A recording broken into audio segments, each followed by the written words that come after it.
it's Laynie and welcome to my channel.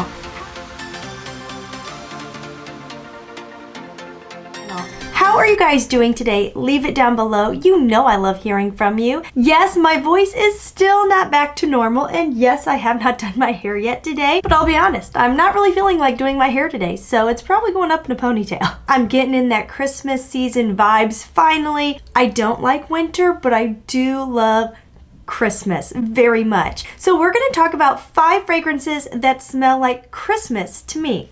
So if you want to see what those 5 fragrances are, make sure you stick around and make sure you click that subscribe button. Join the fam, you won't regret it. And let's go ahead and get started. The first fragrance I have here, I hope isn't blinding you because the bottle is totally reflective. This is Kayali's Vanilla Royale Sugared Patchouli. When this fragrance first released, I can't lie, I was very hesitant to pick it up because I'm really not a patchouli fan. I don't think this is going to be an easy blind buy. It is not an easy fragrance, but it definitely gives me Christmas vibes. Let's talk about the notes and you will see why. In the top, we have rum, vanilla orchid, and jasmine. In the mid, there's vanilla, creme brulee, spicy notes, tonka bean, leather, and rose. Also not a fan of leathery fragrances, so you can see why I was hesitant about picking this one up. Base notes, patchouli, brown sugar, oud, sugar, amber, and musk. As someone who doesn't love patchouli, as someone who doesn't love leather, I still like this fragrance. But it is very time specific to me. This is truly the coldest days in the winter. This is definitely Christmas time. There's really no other time of the year that I'd be able to pick this one up. Kayali said this was like Vanilla 28's older sister. I'm gonna go with it's more of like a Vanilla 28's rich auntie. This is a lot different than Vanilla 28. Yes, I do get the same yummy brown sugar in here, but that's kind of it. It's definitely boozy, but not too in your face. I am not a fan of Replica Jazz Club, which to me is very smoky, boozy. Not a fan, but I do enjoy this. The vanilla and the brown sugar in here is lovely. It is sugary sweet, which I think plays really nicely with the leather and the patchouli because those are harder notes to enjoy. There is something in the opening that goes a little bit menthol to me, but as it dries down, it does tone down, and more of that vanilla and the creme brulee really come out as this wears.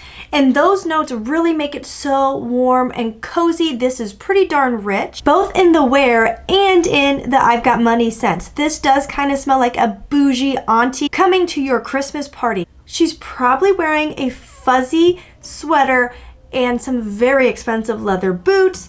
She's a bit bold. She's your favorite aunt, but some of your family doesn't know how to handle her. That is Kayali's Vanilla Royale. Next up, I have Navatu's Chocolate Queen. The bottle is pretty, but I will say having a rich brown bottle does make my mind go to masculine, but this is a perfectly unisex fragrance. I don't like masculine leaning, and I feel totally fine wearing this. Chocolate Queen has top notes of chocolate, dulce de leche, and hazelnut. I love nutty fragrances. And then in the mid, we have Bailey's Irish Cream, chocolate fudge, caramel, and bitter almond. In the base, we have vanilla absolute, praline, amberwood, and sandalwood. For having so many sweet notes in this fragrance, it is done so well. It's not stomach turning at all. I'm really in a place where I can't handle things anymore that are so in your face sweet. It is truly that perfect winter gourmand. This is what my heart loves right now because I do think gourmands play so well in the cold weather. I really believe what makes the sweetness level of this so good and intoxicating without being bothersome is the dulce de leche. That adds a beautiful creaminess, and then on top of it, we have Irish cream, another creamy note. The nuttiness in here is so good, and the chocolate is lovely. I typically do not love chocolate fragrances. Think Montal's Chocolate Greedy. I did not enjoy wearing that at all, but this one I find myself wanting to reach for around Christmas time. Maybe it is because of a scent memory I have, but my husband's family around Christmas loves Irish cream. And so I have that mental connection to Christmas time, but to me this is a perfect Christmas fragrance. I hate the cold, so something that can make me feel like I'm warm and cozy just does wonderful things for my soul because I do not enjoy this weather at all. I do think that Irish cream note is done beautifully in here, and it definitely gives me full-on Christmas vibes. I also think the amberwood and the sandalwood in the base are very beautifully done and make this fragrance a little special. It's not like a flat, boring, run-of-the-mill gourmand.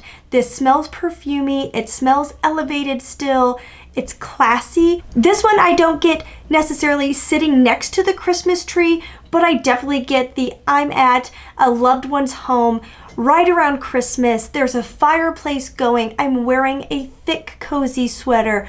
We're all together, we're mingling, we're telling stories, we're laughing, and I am sipping on some type of warm beverage that has Irish cream in it. So I get still very much the warm nostalgia I love. Navitus Chocolate Queen. This one is Christmas in a bottle. This is Navitus Parfums again, Venom of Love. Again, a very classy, chic bottle. I do love the black bottle, and I like that it can still see my juice level in there.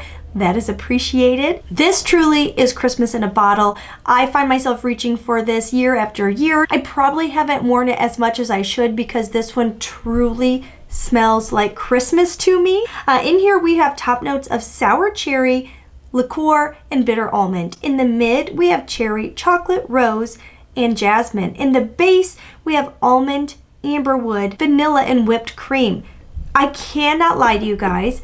This smells very similar to Tom Ford Lost Cherry. If you have that or a dupe in your collection, you do not necessarily need both. I do have the alt version of Lost Cherry, which is also really lovely.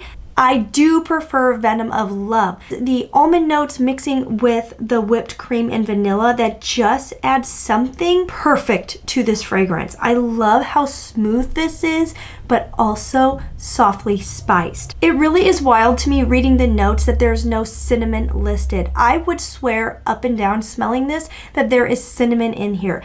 This is like, it's like cherry pie filling that is so ooey gooey sweet with like added cinnamon, and then you top it with whipped cream, and it is just lovely and yummy and beautiful. But again, those creamy notes keep this from going sickly sweet.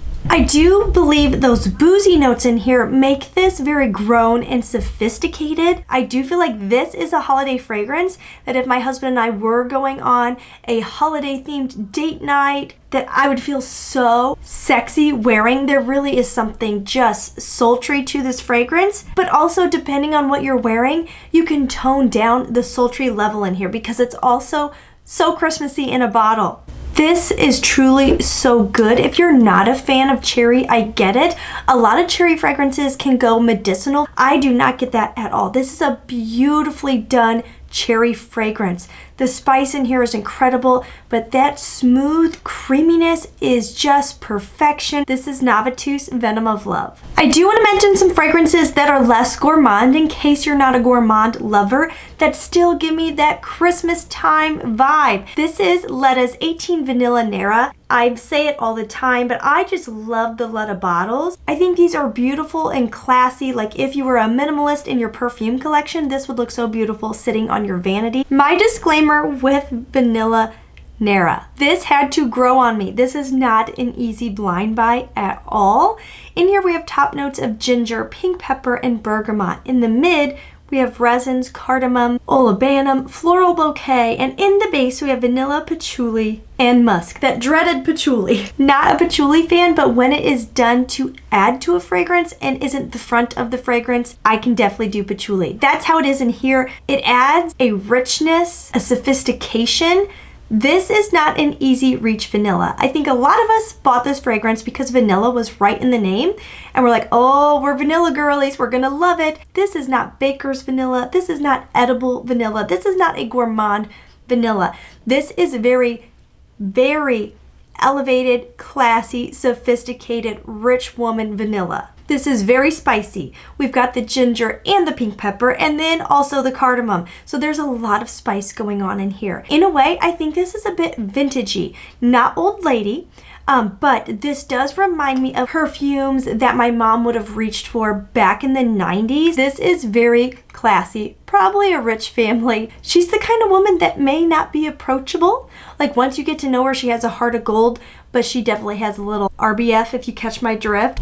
Letta's 18 Vanilla Nera is bold, it is classy. It's not gonna be for everybody, but I do think this really works so well around the holidays because it is warm, it is cozy, but again, it is not the most approachable or an easy reach. And then again, for my non-gourmand lovers, I really think Flower Bomb works beautifully at Christmas time. If you are gifting a perfume and you just weren't sure what to get, I feel like this is a great one. I received this bottle through Influencer, so that is why it has the extra designs on there. It was a holiday special, which does make it even better around the holidays, but I think this works at Christmas time and it also works honestly year round. This has top notes of tea, bergamot, and osmanthus. In the mid, we have orchid, jasmine, rose, freesia, and orange flower. In the base, patchouli again. I'm guessing it's a winter thing. These winter leaning fragrances definitely seem to have patchouli, musk, and vanilla. This is floral, but I feel like the florals are done really beautifully, done a little bit more modern. I don't get any dated floral vibes from this. There is something still warm and cozy to this in a comforting sense. This is another one that would work beautifully on a sweater or on your scarf during the cold, bleak winter days. The tea does something really lovely in here that kind of grounds this fragrance, tones it down a bit. This would be one that would be great for your first holiday with your significant other's family. You're not sure if they like fragrance, you're not sure if they're gonna like you. You wanna be approachable, this would be perfect. This is not sitting next to the Christmas tree or right in front of the fireplace. This to me is you walk into someone's cute little family home. They have their Christmas lights up.